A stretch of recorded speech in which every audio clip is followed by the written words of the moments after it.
Hello friends, फिर से लौटे नए वीडियो के साथ। आज क्लास 9 का लेक्चर नंबर 7 है, जिसके अंदर हम ग्रेविटेशन के जो हमारा नेक्स्ट टॉपिक है Newton's law of gravitation in the motion of satellite, उसको पढ़ने वाले हैं। तो चलिए दोस्तों, हम अपना टाइम वेस्ट के वीडियो को स्टार्ट करते हैं। तो यहाँ पे हम अक्सर के हमें इस टॉपिक में क्या डिस्कस करना है, Newton's law of gravitation in the motion of satellites. मैंने क्या न्यूटन्स लॉ ऑफ ग्रेविटेशन जो हमने पिछले लेक्चर्स में पढ़ा था, न्यूटन लॉ ऑफ ग्रेविटेशन, जो न्यूटन ने ग्रेविटेशन के बारे में लॉ दिया था इन दी मोशन ऑफ सैटेलाइट। अगर हमारे पास सैटेलाइट हो तो उसके अंदर न्यूटन का लॉ किस तरह से एक्ट करेगा। फॉर एग्जांपल एक डायग्राम हमने बनाई है। ये हमारे पास जो है ये अर्थ है, ये अर्थ है। हम क्या करते हैं, एक सैटेलाइट लेते हैं। सैटेलाइट क्या होता है, कोई भी ऑब्जेक्ट जो किसी भी प्लेनेट के इर्द गिर्द मूव करे। तो ये हमने ले लिया, क्या है, सैटेलाइट हमारे पास। तो ये हमने सैटेलाइट ले लिया। सैटेलाइट है तो सैटेलाइट इस तरह से रिवॉल्व करता है, तो मतलब इसका क्या बन गया, एक एक्सिस बन गया, हम कह सकते हैं। तो इस तरह से सैटेलाइट हमारे पास मूव कर रहा है। अब अर्थ से लेकर ये सैटेलाइट तक का जो डिस्टेंस है, ये कुछ भी हो सकता है। हम एक उसको हाइट ले सकते हैं कि कुछ भी हो सकता है, जैसे 50 किलोमीटर हो सकता है, 10 किलोमीटर हो सकता है, कुछ भी हो सकता है। तो इसको हम रिप्रेजेंट करते हैं एच से, मीन्स की कोई भी एक हाइट है। अब देखना ये है कि अगर कोई भी बॉडी है वो यहाँ पे है और वो अर्थ के बाद उसका अगर हम एक, जैसे कि हमारे पास ये तो अर्थ का रेडियस हो गया। अब यहाँ से लेकर यहाँ तक तो हमने वैल्यू मालूम कर ली कि अर्थ का अगर मास निकालना हो तो हमारे पास ये फॉर्मूला होता है अर्थ का मास निकालने के लिए। लेकिन अगर हम क्या करते हैं, हाइट को थोड़ा और बढ़ा देते हैं, मतलब अगर थोड़ा और ऊपर लेके जाते हैं, तो हमारे पास उसका रेडियस क्या होगा। तो ये हमें यहाँ पे डिस्कस करना है। तो यहाँ पे डिस्कस करने से पहले हम इक्वेशन एक ड्राइव करेंगे। तो यहाँ पे लिखा हुआ, let's consider the motion of a satellite which is revolving around the earth.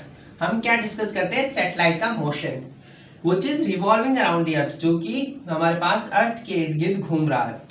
तो सबसे पहले हमें कुछ चीजों का चेंज करना होगा। एम क्या है, मास ऑफ सैटेलाइट, ठीक है, जो छोटा एम स्मॉल एम ये रहा मास ऑफ सैटेलाइट, और जो ये बिग एम है कैपिटल एम, वो है mass of the earth. Then R, जो बड़ा आर है, वो हमारे पास क्या है, रेडियस ऑफ द अर्थ, और एच है हमारे पास हाइट। तो अब हम सिंपल सी एक चीज से कैलकुलेट करते हैं। हमने पहले एक पिछली वीडियो में पढ़ा था सेंट्रीपिटल फोर्स और सेंट्रीफ्यूगल फोर्स। सेंट्रीपिटल फोर्स में हमने पढ़ा था कि जो सेंटर के, मतलब कि कोई भी अगर फोर्स है वो सेंटर के करीब हो तो हम उसको कहते हैं सेंट्रीपिटल फोर्स, और जो सेंटर से दूर हो वो क्या होती है, सेंट्रीफ्यूगल फोर्स। तो अब यहाँ पे देखिए, यहाँ पे जो सैटेलाइट मूव कर रहा है ये किस तरह से मूव कर रहा है, इस तरह से अर्थ के रिवॉल्व में घूम रहा है, घूम रहा है, घूम रहा है। तो मतलब ये क्या है, ये जो है ये हमारे पास अर्थ के इर्द गिर्द घूम रहा है। मतलब ये सेंट्रीपिटल फोर्स है ना, एक अर्थ को मतलब पास से ही घूम रहा है। तो ये हमारे पास क्या हो जाएगी, सेंट्रीपिटल फोर्स। तो हम कह सकते हैं कि जो यहाँ पे फोर्स हमारे पास यूज हो रही है सेंट्रीपिटल फोर्स है। और सेंट्रीपिटल फोर्स किसके इक्वल है, यहाँ पे हमारे पास ग्रेविटेशनल फोर्स के, क्योंकि जो फोर्स यहाँ पे लग रही है वो एक तरह से सेंट्रीपिटल भी है और ग्रेविटेशनल भी है। हम कह सकते हैं कि सेंट्रीपिटल फोर्स ग्रेविटेशनल फोर्स के इक्वल है। नेक्स्ट, हमें पता है कि हमने पिछली वीडियोस में पढ़ा था सेंट्रीपिटल फोर्स इक्वल होती है mv² अपॉन r के। ये हमने पिछली वीडियोस में पढ़ा था। और ये क्या है, Fg, यहाँ पे हम g भी लगा सकते हैं, ग्रेविटेशनल फोर्स, जो कि इसके इक्वल है। तो हमें इन दोनों का फॉर्मूला पता है, तो हम क्या करते हैं, इन दोनों को इसमें पुट करते हैं। तो यहाँ पे लिखते हैं पुट द फॉर्मूलाज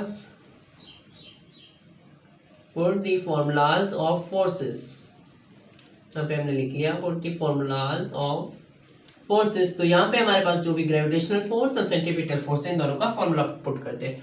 Fc हमने किसके देखा, mv² अपॉन r के, और Fg किसके बराबर है, g capital M small m divide by r का स्क्वायर। तो ये हमने देख लिया। अब यहाँ पे कुछ कॉमन चीजें हैं, जैसे कि ये जो m स्मॉल m और ये स्मॉल m, इन दोनों से कट गया। अब हमारे पास ये चीजें बची है। अब देखते हैं इनको हम किस तरह से करते हैं।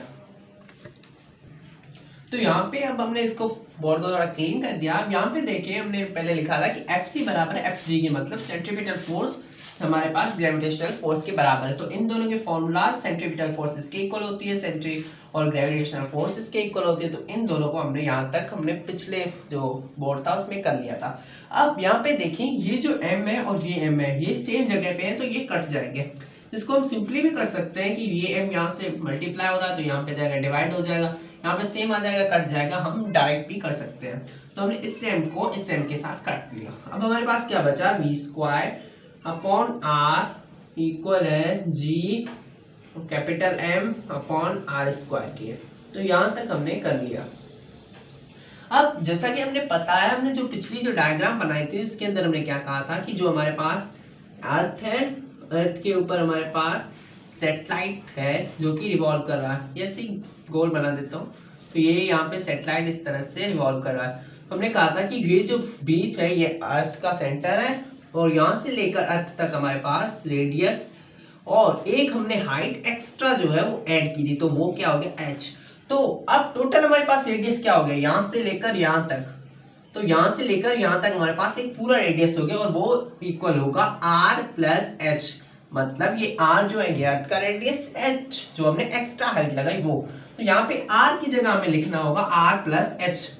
तो हम यहाँ पे वी स्क्वायर सेम लिखेंगे, r यहाँ पे सेम रहेगा, g भी सेम रहेगा, m भी सेम रहेगा और यहाँ पे r की जगह हम क्या लिखेंगे, r प्लस एच। यहाँ पे r का स्क्वायर है तो हम इन दोनों पर स्क्वायर लगा देंगे इस तरह से। तो अब यहाँ पे हम क्या करेंगे, यहाँ पे लिखेंगे कि हमने r की जगह लिखा है r प्लस एच, इसकी वैल्यू हमने लिख दी है। यहाँ तक क्लियर हो गया। अब इन दोनों को हम एक फॉर्मूला के जरिए खोलेंगे जो कि फॉर्मूला होता है a plus b square whole square. a plus b का होल स्क्वायर हमारे पास इक्वल होता है a square plus 2ab plus b square. तो यहाँ तक हम इसको इस तरह से खोल दें। अब यहाँ पे a क्या है, r, b क्या है, h। तो जहाँ जहाँ पे a है वहाँ पे r, जहाँ जहाँ पे b है वहाँ पे हमें h लिखना होगा। तो ये v स्क्वायर अपॉन r हमारे पास सेम रहा, g और m और इसको डिवाइड करेंगे हम r प्लस h का होल स्क्वायर। तो ये होगा हमारे पास r स्क्वायर प्लस 2rh और यहाँ पे क्या है 2rh प्लस हमारे पास आ जाएगा बी स्क्वायर यानी कि एच स्क्वायर। यहाँ तक हमारे पास आ गया। तो यहाँ पे अब हमारे पास वी स्क्वायर की हमें वैल्यू निकालनी है, तो आर हमारे पास इस साइड चला जाएगा। तो यहाँ पे हमारे पास आएगा जी एम, यहाँ पे हमारे पास आर और नीचे हमारे पास इसको हम कंबाइनली भी लिख सकते हैं आर प्लस एच का होल स्क्वायर। देन हमें क्या करना होगा, ये v पे स्क्वायर है तो स्क्वायर को हम हटाएंगे, यहाँ पे हमारे पास स्क्वायर रूट आ जाएगा। ये हमारे पास हो जाएगा G M R divide by R plus H का होल स्क्वायर। तो ये हमारे पास वैल्यू आ गई। तो दोस्तों आज के लिए बस इतना ही। कैसी लगा हमारी वीडियो, अगर वीडियो अच्छी लगे तो like subscribe share and comment करना ना भूलें। ऐसी वीडियो देखने के लिए हमारे चैनल को सब्सक्राइब